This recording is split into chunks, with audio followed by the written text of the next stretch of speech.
Rahmet. Assalamu alaikum. Obunachilar. Neredensiniz ağa? Ellikkala tumanı, Kırkızabad ofide yaşayman. Adı ne reis? Açılıp Ömürbek. Maçın ne oldu? Ülkem açılıp Ötkerbek öttü. Hazır Rusya'da işi Sayın kanalda oynap yine şu en yaxşı maçını uttuk. Maçın ne geldi ağa? Maşına gel 26.000 kilometre yürüyen yine 25.000 dolarlık maşin. 1000 rubla 25.000 dolarlık maşin uttuk. 1000 rubla. Oynanlar ben. Hakkı ne geldi? Onu hakiki yine özümün getirmek işi bu. Adı öttün maçı? Adıma ötürdüm, barıp ötürüp geldik adımıza. O hemen neyse kanuni. 1000 rubla 25.000 dolar uttuk. Maçı yak. Gap buluşu mümkün emez. Maşın umuma gap buluşu mümkün emez. Maşın gap yok. Şimdi özüm ülkeme telefon kıldım. Ben özüm adıma bir ne salıp pul salıp verdim. Xudo kalasa özüme iştirak edecekme. Sizler hem oynanglar. Utunlar amatlarını versin. Hemmenize.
Başım mübarek olsun eke. Yine Sayın kanalına abone olun ben 1000 rubla 25 dolarlık maşın uttuk.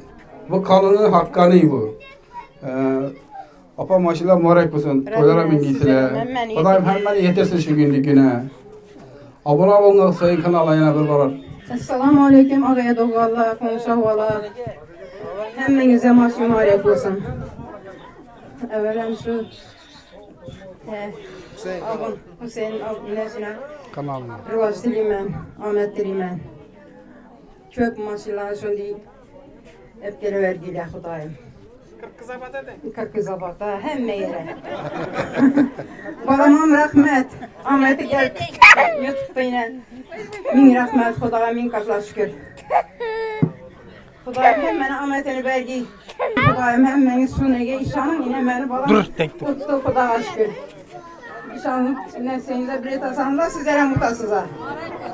Rahmet, hemmenize bir çek olsun. Sağlıklı ve Xudayım. Elhamdülillah Rabbil Alamin. Allah'ım şu ağam maşillari, ulug'lari qutlu muborak bo'lsin. Ağayın tuşkan, qo'ng'ishova el gün bilan yaxshi kunlarga to'ylar minmakni Allah nasib etsin. Bismillahirrahmanirrahim. Robbana anzilna munzilan mubaraka va anta hayr munzilin qutlu muborak bo'lsin. Rızıkül ağabey, maşılar mübarek olsun, nasip etsin tozdurur. Elimize günümüze kadam bulup gelin bu. Hem de gelsin maşılar menis nasip etiver, utevergiyle Xudayım. Bağlarını bakti etmesin. Ama bak hep bağlarda. Dur deme. Toylar yakışıklı. Dur, otur. Rahmet. Yine Sayın kanalında abone olabilir. Elbette maşını adımıza ötürdük. Kanuniyeti götürsüler maşını. Ama abonacılara Ahmet Dilimen. Rahmet emmenge kette. Sayın kanala gel zor.